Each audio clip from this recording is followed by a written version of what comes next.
growing up, I had had spiritual experiences throughout my life, and I had prayed about the Book of Mormon, and I had felt it was true. But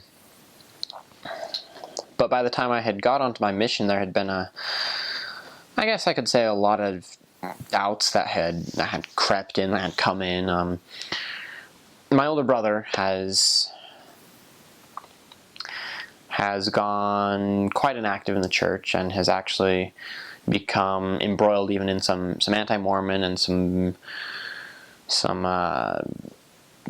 anti-religious material online and so forth, and a lot of the things that he had said and brought up with me and asked me and even attacked me with, I guess you could say, had led me to question a lot of the simple faith that I had had at one point. And I guess I had, well, there were a lot of things that were going on in my mind and in my head and spiritually and emotionally, but I guess I was kind of afraid that there wasn't a God. And even that, the church wasn't true, that, everything that entails, the church wasn't true, Mormonism wasn't true. And I thought that, well, first off, I thought that coming to BYU and taking religion classes would help. It did to a degree, I guess, but it never really solved those core underlying things. And then I thought that going on a mission would help, just by the fact that I was on the mission. But in some ways, I guess it kind of made it worse, because every day I was asked to go out and teach these things and bear my testimony that I knew these things were true, when I had lost that to a large degree. And so I don't think I did a very good job for a long time, because I hadn't been able to regain that faith and that deep understanding in the wake of all those conversations and, I guess, arguments with my older brother and other things that had happened in my life. And so for a very long time in my mission, longer than I would even like to admit on camera, I struggled with it very seriously. And I had a hard time even studying in the morning. I had a hard time even reading the Book of Mormon, because every chapter, and sometimes even every couple of verses, I would let enter into my mind, well, is this true? Could this be true? Could this really have happened? Was this right? And it was hard. It was hard. And so after quite a while,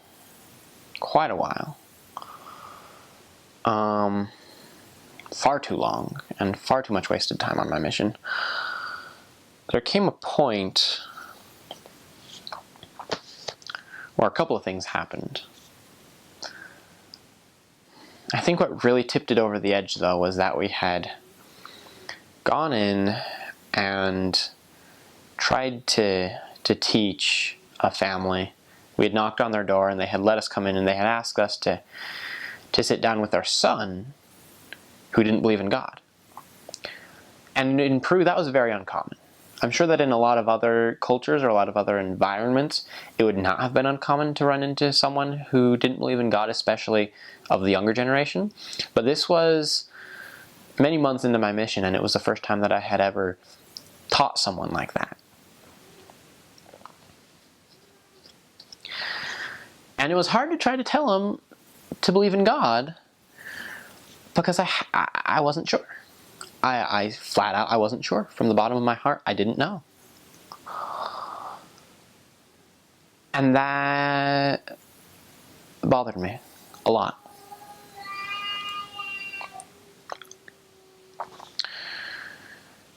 And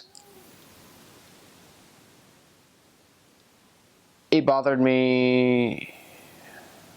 Well, it bothered me a lot. It bothered me an exceedingly amount. I don't really know how else to say that, but it eventually got to the point that we had scheduled a return appointment with that family.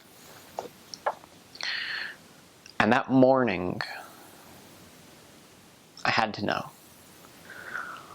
And so I had just read somewhere in Alma, I want to say it was Alma 22, but the actual place in the scriptures doesn't really matter that much. But I had been reading in the Book of Mormon, as we did every morning. And after I read for a little while, I just got down on my knees.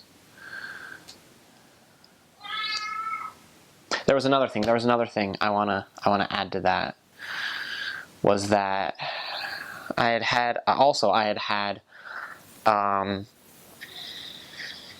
divisions with our district leader, and so our district leader came to our area for a little while to train me and to get a little bit of kind of a change of companion and a difference in missionary companionship, and see different styles and learn from each other.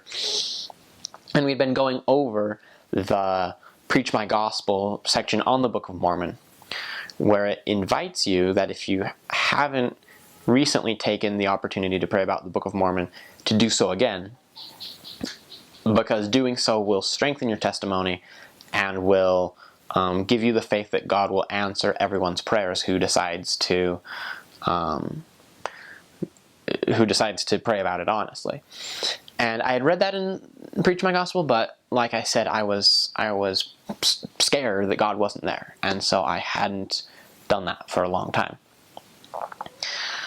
But in companionship study that day, we had read through that part, and Elder Weaver, who was the district leader, asked me if I had done that in a while, and I believe I told him that I hadn't, and he invited me to do it.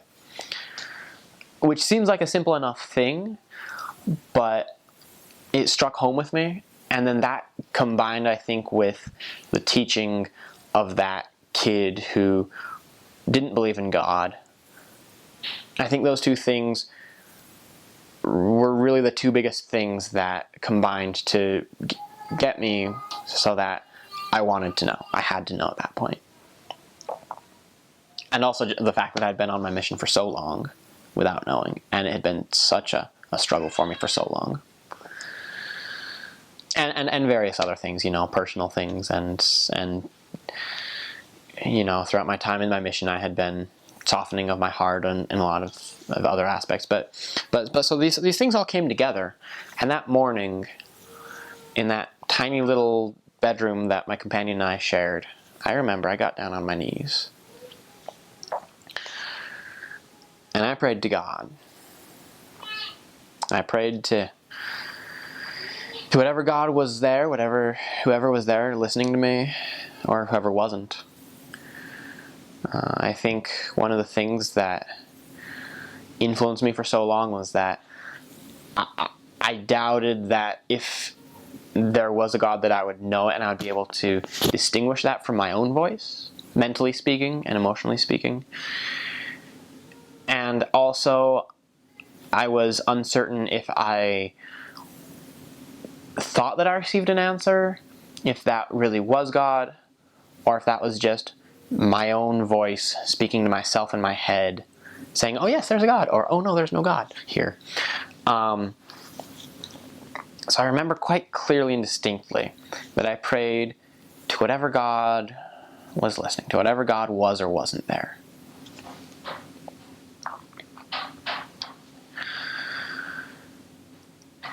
And I made it a real decision. I made it a decision that up to that point in my life, I don't know if I had ever made. Because I said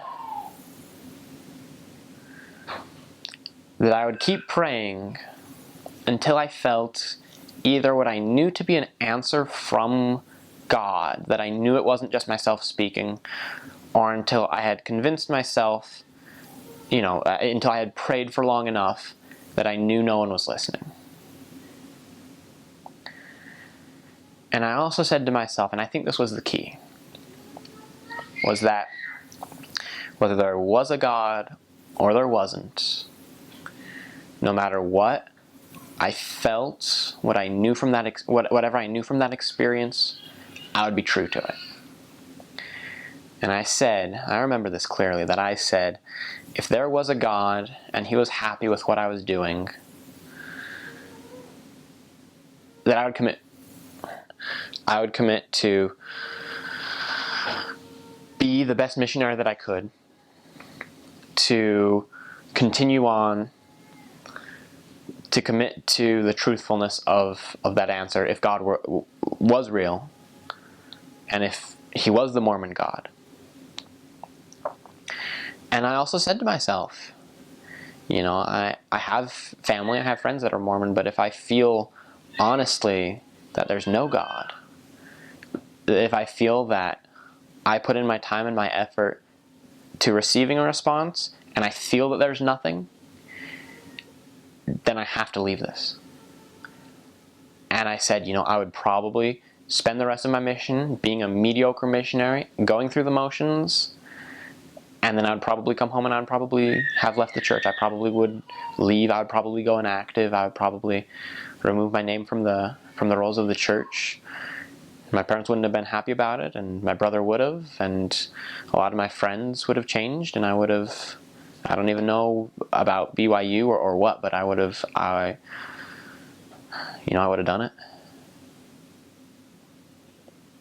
But I made it an honest answer, an honest question, to get an honest answer. And I spent a really long time on my knees. I don't remember exactly, but I think I was probably on my knees for about 20 minutes. Felt like an eternity, though. And then, Alex, I don't know how to describe what happened. But there was a sweet, peaceful feeling that just came over me. I had never felt anything like it. I don't honestly think I've felt anything like it since. To be completely honest, I don't know that I've felt anything like it since that time. But I knew, I knew that I was kneeling on the floor in Tacna, Peru, that there was a God out there. And I knew that he loved me enough to answer that prayer, to hear that prayer, and to send those feelings of love and acceptance to me. And that was it. I can't say that I knew at that exact moment that the Book of Mormon was true. I couldn't even say that I knew that Joseph Smith was a prophet or that Jesus was the Christ. That stuff I feel came later and came more incrementally as I built and developed my faith in God.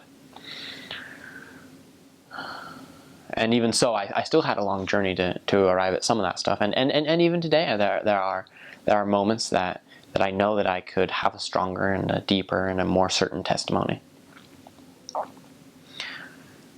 But that was where it all began, I think.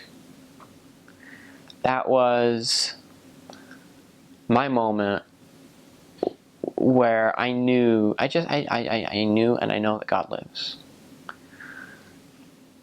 I don't know why it took me so long to get that answer. A lot of it was probably my pride. A lot of it was probably that I had to really be certain that it wasn't just me, that it wasn't just my mind telling it to me, for it to be such a long-lasting and deep spiritual impression, for it to stick with me all these years, that it's going to stick with me. I mean, that's my guess. I honestly don't know why it took me so long to realize that, or to understand that, or to come to know it. The Lord does.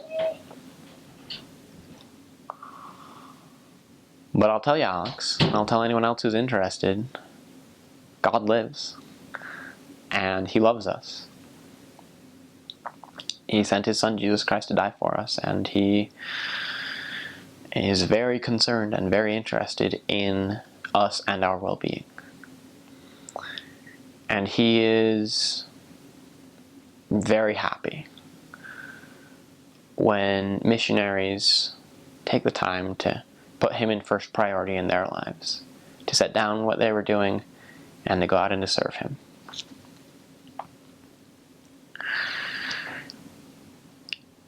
He hears their prayers. He hears all of our prayers, and he answers them one by one and individually. We might not feel it. We might not know it every time, but he does. We might not know how we are going to be answered. We might not know to what degree the answer will be what we wanted, but he answers them.